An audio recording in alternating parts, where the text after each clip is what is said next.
comparative philosophy and religion of ancient China, Greece, and India. But on the other hand, I was anxious to spend time living in Asia and being immersed in a Chinese language environment at long last. So after graduating with a degree from Princeton in East Asian Studies, I discovered that the job market was not very good in general, and particularly not very good for somebody looking for something to do with China. I applied for an editorial job, which I really was not qualified for.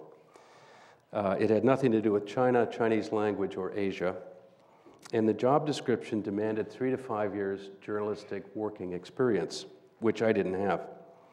To my great surprise, however, I was offered the job.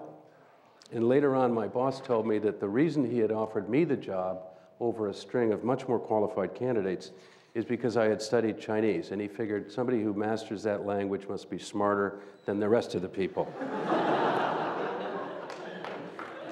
I thought to myself, the logic of that analysis is very dubious, but now may not be the time to argue with it.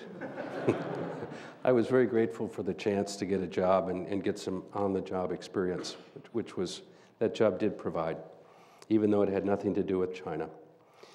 Impatient to finally visit Asia, I resigned from that post after about a little bit more than a year. The Chinese mainland was still principally off limits to Americans. Hong Kong was mainly Cantonese speaking, so the logical place to go was Taiwan. For a variety of reasons, including being knee-deep in a state known as fresh graduate poverty, I decided to hitchhike to the West Coast from where I had bought a one-way ticket to Hong Kong. Now, in those days, hitchhiking was still pretty common, and for long-distance hitchhiking, people would make signs. San Francisco, they stand by the side of the road, New York, and so on. So I was actually going to fly from Vancouver to Hong Kong, so initially I was going to make a hitchhiking sign saying Vancouver, and then I thought, well, why don't I do something to be different? So I made a hitchhiking sign, Hong Kong.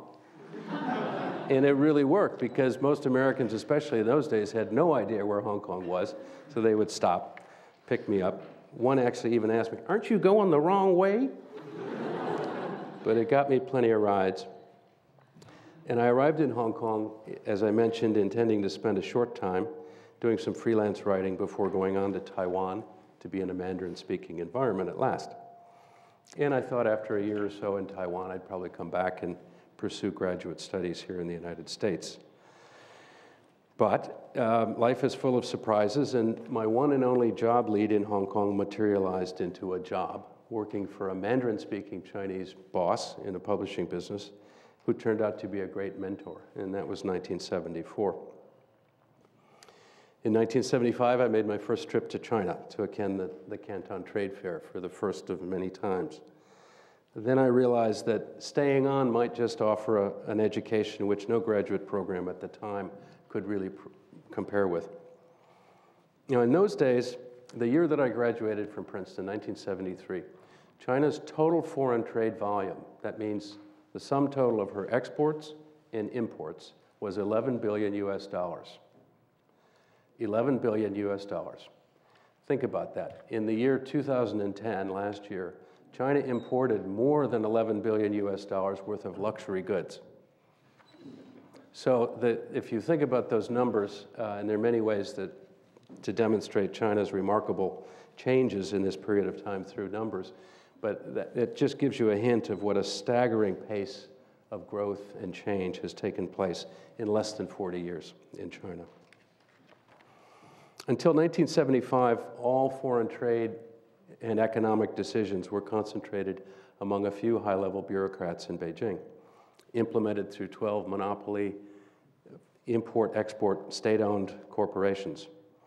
Foreign trade was really an extension of foreign policy, and trade with the world was officially viewed as a kind of necessary evil, whose transactions were largely dictated in accordance with the 5-year plan, which was conducted in the tightly controlled atmosphere of the Canton Trade Fair for 1 month each spring, 1 month each fall. Needless to say, foreign investment into China was completely taboo. The question of China investing overseas was even further out of imagination. And words like advertising, marketing, and even competition were regarded as with as much disdain as pornography would have been in Victorian England. So with a sense of great excitement in 1975, I embarked on the nearly full-day, 60-mile train journey from Hong Kong to Guangzhou, starting from the old Kowloon Station, which is located next to the Star Ferry where the clock tower still stands today. After 7 years of Chinese study, I was excited to finally be going someplace where Putonghua was spoken. Between these two great cities, Hong Kong and Guangzhou, there was only one daily train service, no other transport links, no planes, one train, no automobiles or ferries. And in fact, the fastest route between Hong Kong and Beijing at the time was 2 days, required 2 days, because you had to overnight in Guangzhou and fly to Beijing the next day.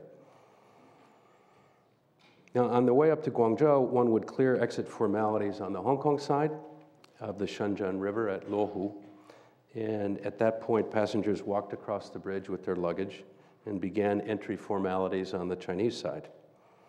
There was a palpably slower pace of life on the Chinese side. It felt kind of like walking onto the set of a slow-motion movie, especially after the hustle-bustle pace of Hong Kong. The advertising billboards on the Hong Kong side were replaced by political billboards on the mainland side, with messages like, "We have friends all over the world, 我们的朋友遍天下." In agriculture, learn from Da Zhai. Dig tunnels deep, store grain everywhere. Long live Chairman Mao, and so on. Bit of a change. There were many forms to be filled out, and the pace of inbound customs and immigration was very slow. But the reward was a sumptuous 12-course banquet, which was served to all the incoming foreign guests within the train station complex. After lunch, there was time to relax in a room filled with plush, antimacassar-backed armchairs with spittoons at their base, beneath a huge landscape painting, the welcoming guest's pine tree. The spittoons, which have long since disappeared, were a notable feature of the standard interior design motif of VIP meeting rooms in those days. For those of us not used to frequent public expectoration, it was tempting to take a few practice shots, but I resisted that urge. Then came the 3-hour train journey to Guangzhou, which delivered you there in the late afternoon to be met at the station by a representative of your host organization who would identify himself or herself by surname only. The proper term of address in those days was comrade, following the surname, so Li Tongzhi, Zhang Tongzhi, and so on. Name cards were not yet in use among the Chinese side, ostensibly because they might have divulged an excessive amount of potentially sensitive information, such as names, addresses, and telephone numbers. Along similar lines, the weather report was classified information because it was deemed to be sensitive information of potential significance to hostile foreign military forces. This is absolutely true, by the way. It sounds silly now, but it was the way it was. The Dongfang Hotel, where all foreigners were mandated to stay, would not divulge the room numbers of its guests. But there were no telephones in the rooms in any case, so the denial of room numbers was something of a moot point. It didn't really matter, but it just seemed one of those things. Interesting to reflect today, the telephone simply did not play a role, any role, in doing business in China at that point in time. Instead, as Peter Light mentioned at lunch, it was telexes, telegrams, and letters, all of which had to be impersonally addressed. There was no such thing as a dear Mr. Lee or a dear Comrade Wu. Impersonally addressed was the right way to do it, and then supplemented by the twice annual face-to-face meetings at the Canton Trade Fair.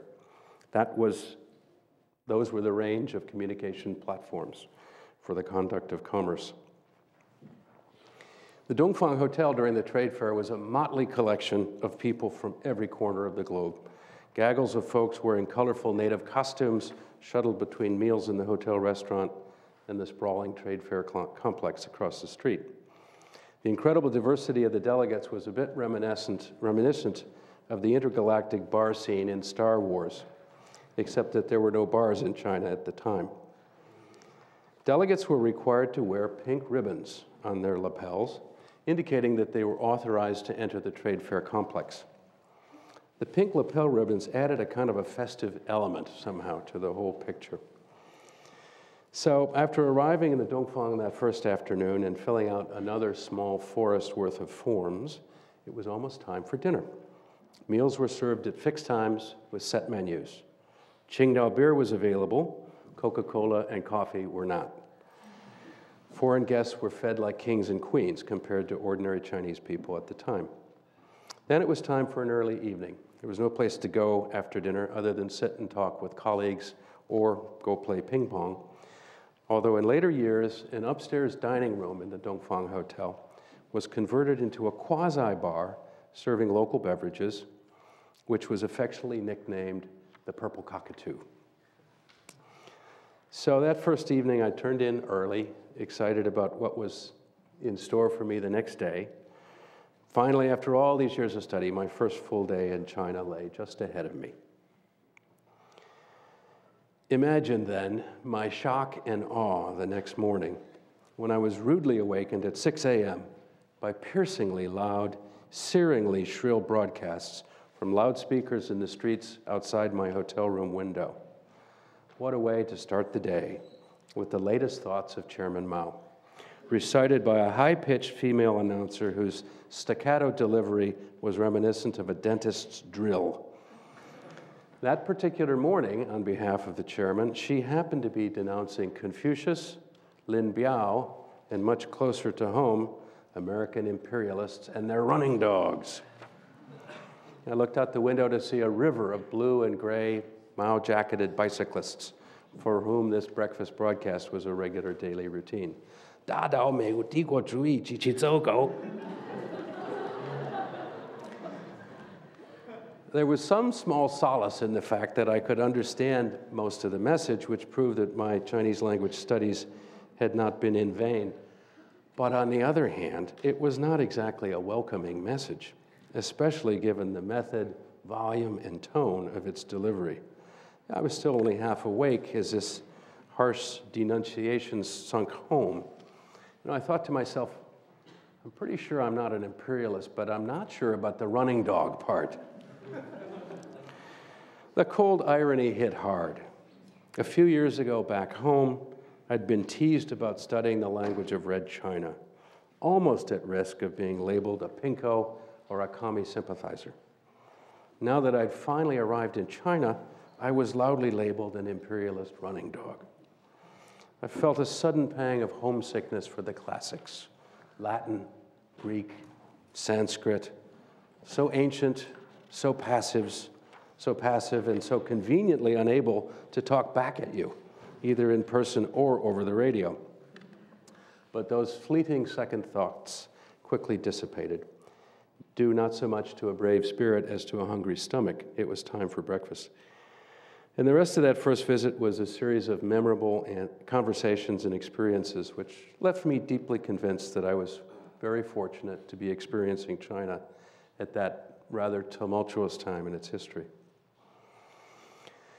Later that year, my boss sadly passed away, and after debating the pros and cons of coming back to the United States for graduate school, I decided to stay on in Hong Kong. Blissfully ignorant of the risks involved, I started a publishing company with several partners. And our view was that the turmoil of the Cultural Revolution wouldn't last forever, most likely, and would more than likely be followed by a period of economic rebuilding and expanded trade between China and the world. This, we reckon, should create opportunities for business publishers. The big question, of course, was the timing of all that. Initially, our magazine's contents were focused on introducing Western industry and technology into China. They were published in Hong Kong, distributed in China in simplified Chinese characters, with advertising from international companies wanting to sell industrial products into China, machine tools, construction equipment, pumps, valves, and so forth. Some of the leading experts at the time thought that China wasn't yet ready for this, and that our new publishing venture was not likely to succeed. I guess the moral of that story is best not to judge what will work in China tomorrow purely by the limits of what worked yesterday. Our luck with regard to timing turned out to be pretty good.